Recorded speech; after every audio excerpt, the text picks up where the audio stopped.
ಎಲ್ಲರಿಗೂ ಯೂಟ್ಯೂಬ್ ಚಾನಲ್ಗೆ ಸ್ವಾಗತ.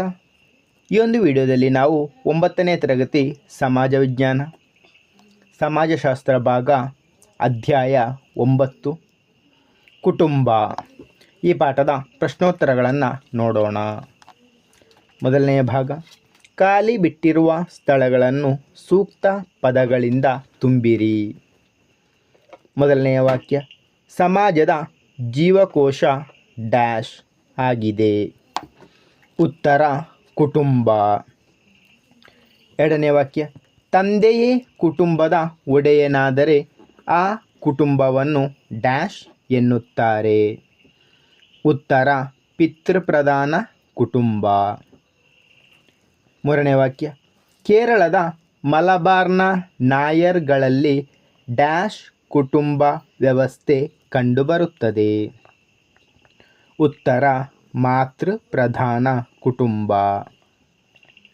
ಮುಂದಿನ ಭಾಗ, ಕೆಳಗಿನ ಪ್ರಶ್ನೆಗಳಿಗೆ ಉತ್ತರಿಸಿ. ಮೊದಲನೆಯ ಪ್ರಶ್ನೆ, ಕುಟುಂಬವು ಸಮಾಜದ ಘಟಕ ಹೇಗೆ?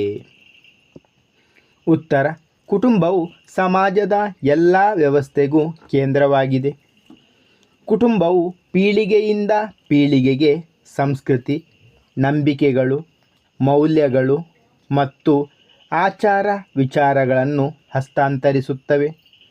ಕುಟುಂಬವು ಸಮುದಾಯವನ್ನು ಹಾಗೂ ಸಮೂಹವನ್ನು ನಿರ್ಮಾಣ ಮಾಡುತ್ತವೆ. ಹಾಗಾಗಿ ಕುಟುಂಬ ಸಮಾಜದ ಒಂದು ಘಟಕವಾಗಿದೆ. ಮುಂದಿನ ಪ್ರಶ್ನೆ, ಕುಟುಂಬದ ಪ್ರಕಾರಗಳನ್ನು ತಿಳಿಸಿ. ಉತ್ತರ, ಕುಟುಂಬದ ಪ್ರಕಾರಗಳು: ಪಿತೃಪ್ರಧಾನ ಕುಟುಂಬ, ಮಾತೃಪ್ರಧಾನ ಕುಟುಂಬ, ಆಧುನಿಕ ಕೇಂದ್ರ ಕುಟುಂಬ. ಮುಂದಿನ ಪ್ರಶ್ನೆ, ಅವಿಭಕ್ತ ಕುಟುಂಬ ಎಂದರೇನು? ಉತ್ತರ, ಪತಿ, ಪತ್ನಿ, ಅವರ ಮಕ್ಕಳು, ಮೊಮ್ಮಕ್ಕಳು, ಮರಿಮಕ್ಕಳು ಹೀಗೆ ಎರಡಕ್ಕಿಂತಲೂ ಹೆಚ್ಚು ತಲೆಮಾರಿನ ಜನರಿರುವ ಕುಟುಂಬವನ್ನು ಅವಿಭಕ್ತ ಕುಟುಂಬ ಎನ್ನುವರು. ಮುಂದಿನ ಪ್ರಶ್ನೆ, ಕೇಂದ್ರ ಕುಟುಂಬ ಎಂದರೇನು? ಉತ್ತರ, ತಂದೆ, ತಾಯಿ, ಅವರ ಅವಿವಾಹಿತ ಮಕ್ಕಳು ಮಾತ್ರ ಸದಸ್ಯರಾಗಿರುವ ಕುಟುಂಬವನ್ನು ಕೇಂದ್ರ ಕುಟುಂಬ ಎನ್ನುವರು. ಮುಂದಿನ ಪ್ರಶ್ನೆ, ಕುಟುಂಬದ ಲಕ್ಷಣಗಳೇನು? ಉತ್ತರ, ಕುಟುಂಬದ ಲಕ್ಷಣಗಳು: ಕುಟುಂಬವು ಸಾರ್ವತ್ರಿಕ. ಕುಟುಂಬವು ಎಲ್ಲ ದೇಶಗಳಲ್ಲೂ ಕಂಡುಬರುವ ಸಾಮಾಜಿಕ ವ್ಯವಸ್ಥೆಯಾಗಿದೆ. ಸಮಾಜದ ಎಲ್ಲ ವ್ಯವಸ್ಥೆಗೂ ಇದು ಕೇಂದ್ರವಾಗಿದೆ. ಕುಟುಂಬದಿಂದಲೇ ನೆರೆಹೊರೆ, ಗ್ರಾಮ, ನಗರ, ರಾಷ್ಟ್ರ ನಿರ್ಮಾಣಗೊಂಡಿದೆ. ಕುಟುಂಬದಿಂದ ಸದಸ್ಯರು ಸಾಮಾಜಿಕ ಹೊಣೆಗಾರಿಕೆಯನ್ನು ತಿಳಿಯುವುದಲ್ಲದೆ ಸಹಕಾರವನ್ನು ಮನಗಾಣುತ್ತಾರೆ. ಕುಟುಂಬವು ಸಮಾಜದ ಸಂಪ್ರದಾಯ, ನೈತಿಕ ನಿಯಮಗಳು ಮತ್ತು ವರ್ತನೆಗಳನ್ನು ನಿಯಂತ್ರಿಸುತ್ತದೆ. ಕುಟುಂಬವು ಸರ್ವವ್ಯಾಪಿ. ಕುಟುಂಬವು ಶಾಶ್ವತ ಹಾಗೂ ಪರಂಪರಾಗತ ಘಟಕವಾಗಿದೆ. ಮುಂದಿನ ಪ್ರಶ್ನೆ, ವ್ಯಕ್ತಿಯ ಸಾಮಾಜಿಕ ಬೆಳವಣಿಗೆಯ ಹಂತದಲ್ಲಿ ಬಾಲ್ಯ ಹಾಗೂ ಯೌವನದ ಪಾತ್ರವನ್ನು ತಿಳಿಸಿ. ಉತ್ತರ, ವ್ಯಕ್ತಿಯ ಸಾಮಾಜಿಕ ಬೆಳವಣಿಗೆ ಹಂತದಲ್ಲಿ ಬಾಲ್ಯ ಹಾಗೂ ಯೌವನದ ಪಾತ್ರ: ಮಗು ಮಾತೃಭಾಷೆಯನ್ನು ತಿಳಿಯುವುದರ ಮೂಲಕ ಸನಿಹದಿಂದ ಮೂಲ ಸಾಮಾಜಿಕ ವಿಚಾರಗಳನ್ನು ತಿಳಿಯುತ್ತದೆ. ಕೌಟುಂಬಿಕ ಹಾಗೂ ಸಾಮಾಜಿಕ ಪರಿಸರದಲ್ಲಿ ಬೆಳೆದ ಮಗು ಅದಕ್ಕೆ ಅನುಗುಣವಾದ ಗುಣಲಕ್ಷಣಗಳನ್ನು ಬೆಳೆಸಿಕೊಳ್ಳುತ್ತದೆ. ಸಮವಯಸ್ಸಿನ ಮಕ್ಕಳೊಂದಿಗೆ ಸ್ನೇಹ ಸಂಬಂಧ ಬೆಳೆಯುತ್ತದೆ. ಎಲ್ಲರೊಂದಿಗೆ ಬೆರೆತು ಮುಂದಾಳತ್ವದ ಗುಣಗಳನ್ನು ಬೆಳೆಸಿಕೊಳ್ಳುತ್ತದೆ. ಸಾಮಾಜಿಕ ವರ್ತನೆಗಳು, ಬೇಡಿಕೆಗಳು, ಕಟ್ಟಳೆಗಳು ಮಗುವಿನ ಮೇಲೆ ಪ್ರಭಾವ ಬೀರಿ ಸಾಮಾಜಿಕ ಸಂಬಂಧಗಳು ರೂಪುಗೊಳ್ಳುತ್ತವೆ. ಯೌವನದಲ್ಲಿ ಇದು ಮುಂದುವರೆದು ಸ್ನೇಹ, ಸ್ವಾತಂತ್ರ್ಯ, ಭದ್ರತೆ, ಅಂಗೀಕಾರ ಇವುಗಳಿಗಾಗಿ ಹಾತೊರೆಯುತ್ತವೆ. ಈ ವಯಸ್ಸಿನಲ್ಲಿ ಬೆಳೆಸಿಕೊಂಡ ವರ್ತನೆಗಳು ಹಾಗೂ ಅಭಿಪ್ರಾಯಗಳು ಪ್ರೌಢ ಹಾಗೂ ಮುಪ್ಪಿನ ಕಾಲದವರೆಗೂ ಮುಂದುವರಿಯುತ್ತವೆ.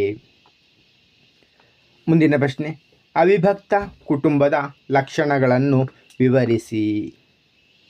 ಉತ್ತರ: ಅವಿಭಕ್ತ ಕುಟುಂಬಗಳ ಲಕ್ಷಣಗಳು: ದೊಡ್ಡ ಗಾತ್ರ, ರಕ್ತ ಸಂಬಂಧಿಗಳು ಒಂದೇ ಮನೆಯಲ್ಲಿ ನಿರಂತರವಾಗಿ ಒಟ್ಟಿಗೆ ವಾಸಿಸುತ್ತಾರೆ.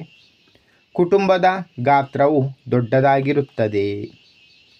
ಆಸ್ತಿ, ಕುಟುಂಬದ ಸದಸ್ಯರೆಲ್ಲರೂ ಆಸ್ತಿಯ ಮಾಲೀಕತ್ವವನ್ನು ಹೊಂದಿರುತ್ತಾರೆ.